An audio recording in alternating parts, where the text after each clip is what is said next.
नमस्कार, 22 जिले 22 खबर देख रहे हैं आप। आपके साथ मैं हूं सोनल दहिया। खबरों की शुरुआत करते हैं। एफसीआई गोदामों को निजी हाथों में सौंपने का किसान संगठनों ने कुरुक्षेत्र में भी विरोध प्रदर्शन किया है। धर्मनगरी कुरुक्षेत्र में आज किसान संगठनों ने संयुक्त मोर्चा के आह्वान पर एफसीआई कार्यालय के बाहर प्रदर्शन कर रोष व्यक्त किया। किसान नेता जसवीर सिंह ने मीडिया से बातचीत में कहा कि सरकार किसान के हितों पर कुठाराघात का कोई मौका नहीं छोड़ना चाहती है। अभी 3 काले कृषि कानूनों व एमएसपी की गारंटी पर गतिरोध बना हुआ है, लेकिन अब एफसीआई के अस्तित्व पर ही सवाल खड़ा कर सरकार अपनी हठधर्मिता साबित कर रही है। उन्होंने कहा कि एफसीआई कायम रहे, यही समर्थन देने आज हम एफसीआई की चौखट पर आए हैं। साथ ही उन्होंने मौजूदा गेहूं नियमों में 12% नमी, 4% टूट व 4% गर्दा अव्यवहारिक बात एफसीआई अधिकारियों के माध्यम से सरकार तक पहुंचाने का आग्रह करेंगे कि एफसीआई सरकार को लिखे कि यह बात जमीनी स्तर पर संभव नहीं है। कुल मिलाकर सरकार माने या ना माने, किसान अपना धरना प्रदर्शन जारी रखे हुए हैं। कुरुक्षेत्र से राजीव अरोड़ा, इंडिया न्यूज। और वहीं फतेहाबाद में संयुक्त किसान मोर्चा के आह्वान पर किसानों ने एफसीआई गोदाम के बाहर धरना प्रदर्शन किया है। बाद में भी आज किसानों के द्वारा भारतीय खाद्य निगम के बाहर घेराव किया गया और जमकर नारेबाजी की गई। किसानों का कहना था कि सरकार भारतीय खाद्य निगम को फेल करना चाहती है, जबकि उनके बुजुर्गों ने भारतीय खाद्य निगम को अपने पसीने से सींचा है। किसानों ने कहा कि नई भर्ती भी नहीं की जा रही। इसी के विरोध में संयुक्त किसान मोर्चा के आह्वान पर आज वह भारतीय खाद्य निगम के बाहर धरने पर बैठे हैं और नारेबाजी कर रहे हैं। सुबह 11 बजे से लेकर शाम 5 बजे तक किसानों का धरना जारी रहा और उन्होंने कहा कि कृषि कानून को लेकर भी आने वाले दिनों में वह अपने आंदोलन को तेज करेंगे। फतेहाबाद से इंडिया न्यूज हरियाणा के लिए जितेंद्र मोगा।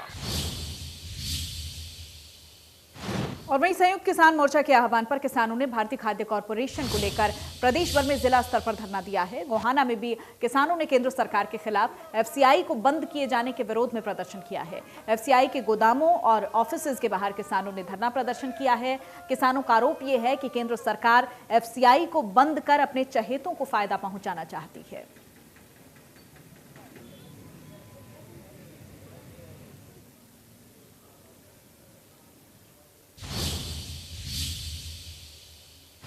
और वहीं पंचकुला में भी किसानों ने एफसीआई मुख्यालय के बाहर विरोध प्रदर्शन किया है। एफसीआई गोदामों को निजी हाथों में सौंपने का किसान संगठनों ने विरोध किया है। किसान रहेगा, धरती पे तूफान रहेगा, जब तक दुखी किसान रहेगा, धरती पे वापस लो। और वहीं करनाल में प्रदेश भर के आढ़तियों ने बैठक की है। आढ़तियों ने सरकार को 2 दिन का अल्टीमेटम दिया है। उनका कहना है कि किसानों के खाते में सीधी पेमेंट से उनके बिजनेस पर असर पड़ेगा। सरकार को यह फैसला वापस लेना चाहिए। करनाल के हेरिटेज लॉन में आज प्रदेश भर के आढ़तियों द्वारा एक बैठक की गई और बैठक के आयोजन में फैसले लिए गए कि वो वीरवार से अगर सरकार ने मांगे नहीं मानी तो काम करना बंद कर देंगे। उनका कहना है कि जो भी सरकार पेमेंट करे वो आढ़तियों के खाते में करे, क्योंकि आढ़तियों का और किसानों का लेन देन चलता है, जिसके चलते उनको परेशानी आएगी। वहीं उनका कहना है कि जो भी बोरी पर मार्का लगाया जा के आदेश है वो मार्का वो नहीं लगाएंगे। वहीं उनकी जो बकाया पेमेंट है पिछली, वो सरकार जल्दी से जल्दी आढ़तियों के खाते में डाले। इन तमाम घोषणाओं के बाद कहा गया कि सरकार 2 दिन में अपना कोई फैसला ले, नहीं तो वीरवार को आढ़ती अपना फैसला लेंगे और काम बंद कर देंगे, दुकानें बंद करके हड़ताल पर चले जाएंगे। करनाल से केसी आर्य, इंडिया न्यूज हरियाणा। और वहीं महम चौबीसी के खरकड़ा गांव के किसानों की फसल का पंजीकरण नहीं हो रहा है। नायब तहसीलदार ने किसानों को 2 दिन में समस्या के समाधान का आश्वासन दिया है। खरकड़ा के किसानों ने बताया है कि उनकी फसलों का पंजीकरण न होने से उनको काफी परेशानी हो रही है। किसानों का कहना है कि उनकी फसल मंडी में नहीं बिक पाएगी।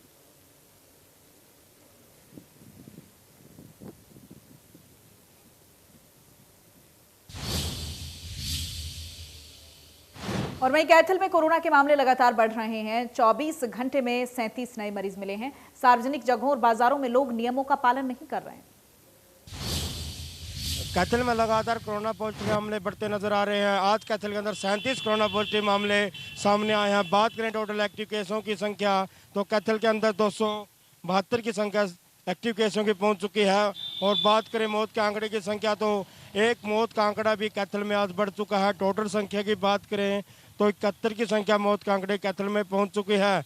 और बात करें टोटल रोगियों की संख्या तो कैथल में 4859 की संख्या जो टोटल रोगी है उनकी कैथल में पहुंच चुकी है। उसके साथ साथ बात करें जो टोटल रोगी है उनमें से आज कितने ठीक होकर अपने घर जा चुके हैं, तो 71 की संख्या, मतलब 71 जो रोगी है वो ठीक हो स्वस्थ होकर अपने घर जा चुका है। इसकी पुष्टि कैथल के सीएमओ ओम प्रकाश ने इसकी पुष्टि की है और शहरवासियों से अपील भी की है कि बिना मास्क घर से बाहर ना निकलें और सोशल डिस्टेंस का बिल्कुल ध्यान रखें, ताकि आने वाले समय में जो कोरोना एक महामारी है इसको जल्द जल्द रोका जा सके और इसके मामले आगे ना आए। कैथल कैमरामैन पवन राविस के साथ मनोज मलिक, इंडिया न्यूज़, हरियाणा। और अब बात चरखी दादरी की करते हैं। कोरोना का कहर देखने को मिला है। 24 घंटे में 11 नए मरीज मिलने से हड़कंप मचा है।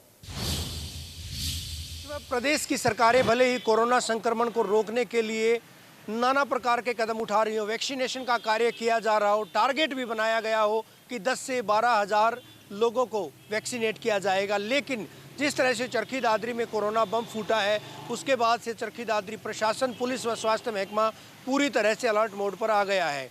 11 नए मामले कोरोना संक्रमण के आने के बाद चरखी दादरी में 22 कंटेनमेंट जोन बनाए गए हैं और पूरी तरह से स्वास्थ्य विभाग अब कृत संकल्पता दिखा रहा है।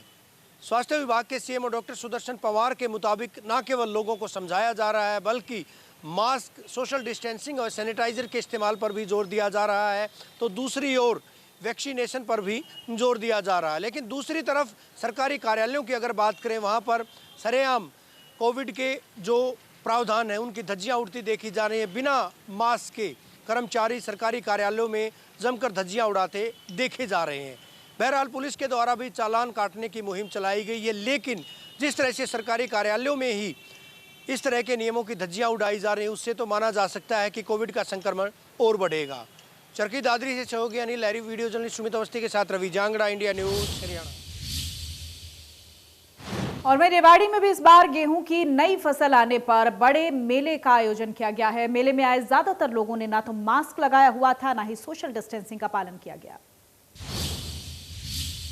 हॉस्पिटल के साथ वाली सड़क के ऊपर जहां आप देख रहे हैं कि मेरे पीछे यहाँ एक मेला लगा हुआ है, बुद्धो माता का मेला बोलते हैं, जो नई फसल आने के बाद यहाँ पर मेला लगाया जाता है। पूरा बाजार लगा हुआ, आप देख सकते हैं कि इतने भीड़ भाड़ वाले बाजार के अंदर किस प्रकार लोग बेपरवाह घूम रहे हैं।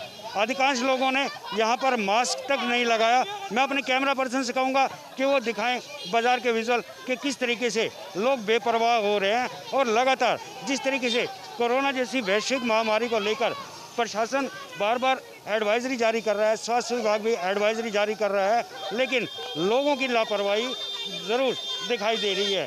लोगों की ये लापरवाही कहीं रेवाड़ी के लोगों के लिए भारी ना पड़ जाए। आपको बता दें कि पिछले वर्ष भी यहाँ पर 76 लोगों की मौत हो चुकी है, लेकिन अब ये लोगों की लापरवाही बढ़ती हुई नज़र आ रही है और प्रशासनिक अधिकारी नज़र नहीं आ रहे, ना ही यहाँ पर कोई पुलिस कर्मचारी नज़र आ रहे हैं जो इन लोगों की बढ़ती भीड़ के ऊपर काबू पा सके।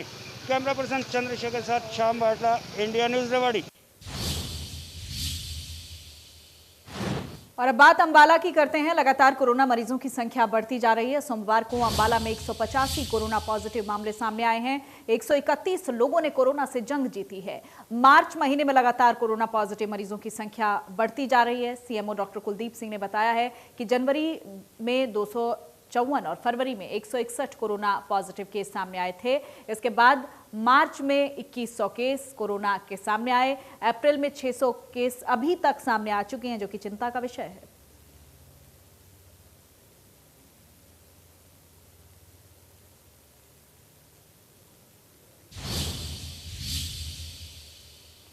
और वहीं सिरसा में 50,000 नशीली गोलियों के साथ महिला समेत 4 लोगों को गिरफ्तार किया गया है। पुलिस अधीक्षक भूपेंद्र सिंह द्वारा चलाया गया नशे के अभियान को आज एक बड़ी कामयाबी मिली है। सीआईए डबवाड़ी ने आज 4 आरोपियों को काबू किया है। ये चारों आरोपी डिंग क्षेत्र से काबू किए गए हैं और इनमें से एक महिला शामिल है। चारों से 50,000 की नशीली प्रतिबंधित दवाइयां बरामद की गई है। पुलिस ने चारों को आज कोर्ट में हासिल कर रिमांड हासिल किया गया ताकि सप्लायर के बारे में और जहां जहां इनको पहुंचानी थी उसके बारे में पूछताछ की जा सके। पिछले कई दिनों से नशे के खिलाफ लगातार सिरसा पुलिस द्वारा अभियान चलाया जा रहा है। काफी मात्रा में नशीली पदार्थ पकड़े जा रहे हैं। ऐसे में आज के बाद जिस प्रकार के सीआईए को कामयाबी मिली है, नशे के खिलाफ एक बड़ी चोट मानी जा रही है। यमुनानगर में एंटी नारकोटिक्स सेल की टीम ने एक युवक को 1 किलो 50 ग्राम चरस के साथ गिरफ्तार किया है। यमुनानगर की एंटी नारकोटिक्स टीम को आज उस समय सफलता मिली जब उन्होंने अराइयावाला में शक के आधार पर एक युवक को गिरफ्तार करने पर 1 किलो 50 ग्राम जो है चरस बरामद की। जब इस युवक से सख्ती से पेश पुलिस आई तो उसने बताया कि वो ये जो सामान है वो यूपी से नशे का सामान लेकर आता है। पुलिस ने उसको पकड़कर जैसे जहाँ से सामान आता था यूपी में रेड मारी और जो नशा तस्कर था जो इसको सामान सप्लाई करता था उसको भी मौके से काबू कर लिया। उन्होंने बताया कि इसको 600 से 800 रुपये तोला के अनुसार बेचते हैं। इसलिए पुलिस ने जो एंटी नारकोटिक्स ने कार्रवाई की है, एक जो है नशे तस्करी का एक काफ़ी बड़ा नेक्सस है उन्होंने तोड़ा है। जानकारी देते हुए इंस्पेक्टर महावीर ने बताया कि वो ज़िले में नशे के विरुद्ध है। किसी भी आदमी को यदि कोई शिकायत आती है, कोई नशा करता है या नशे काम में संलिप्त है तो उन्हें सूचना देने वाले का भी नाम गुप्त रखा जाएगा और नशे के ऊपर एक जमकर प्रहार किया जाएगा। यमुनानगर से देवीदास शारदा, इंडिया न्यूज हरियाणा। और अब बात झज्जर की करते हैं। पुलिस ने चोर गिरोह का पर्दाफाश किया है। चोर गिरोह के 4 नाबालिग समेत 5 सदस्यों को काबू किया है। झज्जर में लगातार बढ़ रही आपराधिक घटनाओं को देखते हुए झज्जर का व्यापार मंडल पुलिस प्रशासन से मिला। पुलिस व्यापार मंडल की चेतावनी के बाद पुलिस प्रशासन हरकत में आया और बीती रात पुलिस ने 5 सदस्यीय एक चोर गिरोह का घर दबोचा है, जो कि 3 दिन पहले भी झज्जर के पालिका बाजार में 3 दुकानों के शटर उखाड़ चुका है।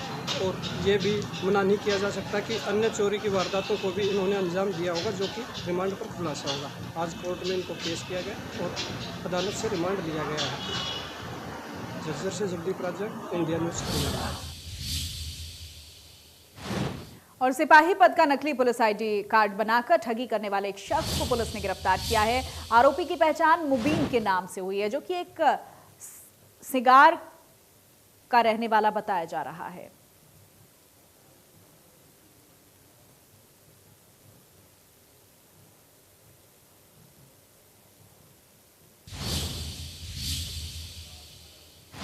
हरियाणा विद्यालय शिक्षा बोर्ड इस बार नकल रोकने को लेकर ज्यादा सख्त दिख रहा है। इस बार स्थानीय स्टाफ शहर के स्कूलों में ड्यूटी नहीं दे सकेगा, बल्कि शहर और गांव के तमाम स्कूलों में दूसरे स्कूलों के अध्यापकों की ड्यूटी पर लगाया जाएगा। इसके अलावा प्रतिरूपण के जो मामले हैं उनमें भी इस बार सख्ती की गई है और न केवल दूसरे की जगह परीक्षा देते मिलने पर FIR दर्ज करवाई जाएगी।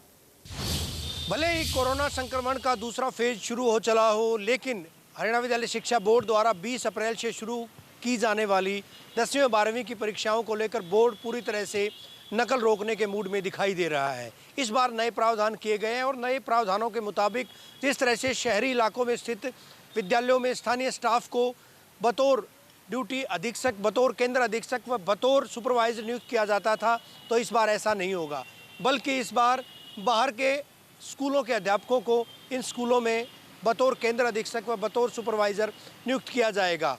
विद्यालय शिक्षा बोर्ड के द्वारा और भी कई सारे बड़े फैसले लिए गए हैं। अब नकल करने पर मिलने पर 2 साल के लिए नहीं बल्कि 3 साल के लिए विद्यालय शिक्षा बोर्ड की परीक्षा से महरूम रखा जाएगा। प्रतिरूपण के मामले मिलने पर न केवल FIR दर्ज करवाई जाएंगी, बल्कि साथ ही साथ जेल की हवा भी खानी पड़ सकती है। जो विद्यार्थी प्रतिरूपण के मामलों में मिलते हैं और जिसकी जगह वो परीक्षा देंगे, उस परीक्षार्थी का विगत का पूर्व का परीक्षा परिणाम भी रद्द किया जाएगा। प्रायोगिक परीक्षाएं भी शुरू हो चली हैं और विद्यालय शिक्षा बोर्ड अब पूरी तरह से नकल रोकने के मूड में दिखाई दे रहा है। इस बार एक नया प्रावधान भी किया गया है। बोर्ड के द्वारा नकल उन्मूलन को लेकर निबंध व स्लोगन प्रतियोगिता आयोजित करवाई गई थी और जो अच्छे निबंध हैं, जो अव्वल दर्जे के जो निबंध थे या अव्वल दर्जे के जो स्लोगन थे, उनको भी विद्यालय शिक्षा बोर्ड द्वारा जारी किए जा रहे विद्यार्थियों के एडमिट कार्ड में शामिल किया जाएगा। हालांकि इससे पहले भी चाहे बेटी बचाओ बेटी पढ़ाओ की बात करें या फिर कोविड से बचाओ की बात करें, वो भी स्लोगन लगातार देखे गए थे एडमिट कार्ड्स पर और इस बार एक नया स्लोगन नकल उन्मूलन को लेकर देखा जाएगा। बहरहाल भले ही कोविड का दौर हो, लेकिन विद्यालय शिक्षा बोर्ड किसी भी तरह से इन परीक्षा में कोई हीला हवाली नहीं चाहता है और पूरी तरह से नकल रोकने के लिए कृत संकल्प होने के दावे कर रहा है। वीडियो जर्नलिस्ट सुमित अवस्थी के साथ रवि जांगड़ा, इंडिया न्यूज हरियाणा। और अब बात फरीदाबाद की करते हैं। सरकार ने 12 अप्रैल तक सभी वर्कर्स के परिवार पहचान पत्र बनवाने के आदेश दे दिए हैं। फरीदाबाद में भी परिवार पहचान पत्र बनने के बाद भी वर्कर्स को सरकारी सुविधाएं मिल सकेंगी। प्रदेश की तमाम औद्योगिक इकाइयों में काम करने वाले कामगारों को हरियाणा सरकार की तरफ से 12 अप्रैल तक उनके परिवार पहचान पत्र बनाने के आदेश जारी किए हैं। फरीदाबाद की अगर बात करें तो 2,71,000 ऐसे कामगार हैं जो आधार कार्ड से वेरीफाइड हैं। उनके परिवार पहचान पत्र लगातार बनाए जा रहे हैं, लेकिन चुनौती इस बात को लेकर बढ़ गई है कि अभी तक केवल 40% तक ही काम हुआ है। करीब 1,58,000 अभी भी ऐसे मजदूर हैं जिनका परिवार पहचान पत्र बनना जरूरी है, क्योंकि तमाम जो सरकारी से सुविधाएं हैं सरकार की तरफ से जो दी जाती हैं वो परिवार पहचान पत्र बनने के बाद ही उनको मिलेंगी।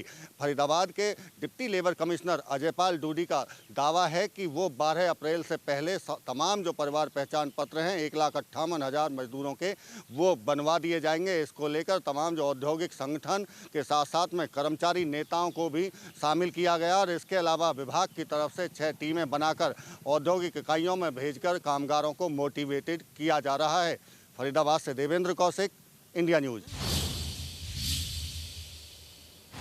और वहीं पृथला से विधायक नैनपाल रावत ने मुस्लिम बाहुल्य गांव लदियापुर में 1 करोड़ के विकास कार्यों का उद्घाटन किया है। ग्रामीणों की ओर से रखी गई मांगों के लिए 1 करोड़ रुपए पंचायत को देने की भी घोषणा हुई है। इस दौरान मुस्लिम समाज के लोगों ने पगड़ी पहनाकर और फूलों की बड़ी माला से विधायक नैनपाल रावत का जोरदार स्वागत किया है। विधायक नैनपाल रावत ने मोदी और मनोहर की सरकार को मुस्लिमों का हितैषी बताया। उन्होंने हुड्डा पर हमला बोलते हुए कहा है कि हुड्डा के राज में केवल रोहतक में काम हुआ है, लेकिन गाँवों में काम नहीं हुआ। पंचायत द्वारा जो काम किए गए थे, यहाँ के होनहार सरपंच रईस जी ने और इसकी पंचायत ने बहुत ही अच्छे, जो पहली बार इस मुस्लिम बहुल गांव में देखने को मिल रहे हैं, बहुत अच्छे विकास कार्य हुए हैं। बारात घर से लेकर जो इन सचिवालय तक या BC चौपाल या और रास्ते हैं, तो पिछले जब मैं यहाँ पर विधायक नहीं बना था तब भी माननीय मुख्यमंत्री मनोहर लाल जी के माध्यम से, कृष्णपाल गुर्जर जी के माध्यम से मैंने काफ़ी पैसा यहाँ दिया। लेकिन अब ये जो दोबारा भी 1 करोड़ रुपए की घोषणा मैंने आज की है। जितने भी इनके काम है, मांग है, माननीय मुख्यमंत्री मनोहर लाल जी की मेहरबानी से वो पूरे किए जाएंगे और लगभग 1 करोड़ रुपए से ज़्यादा के काम आज यहाँ जो कंप्लीट हुए हैं, जो चौपाल या अन्य चीज़ बनी है, उनका उद्घाटन भी आज हमने यहाँ करके किया। और इसी के साथ बुलेटिन में फिलहाल इतना ही। नमस्कार।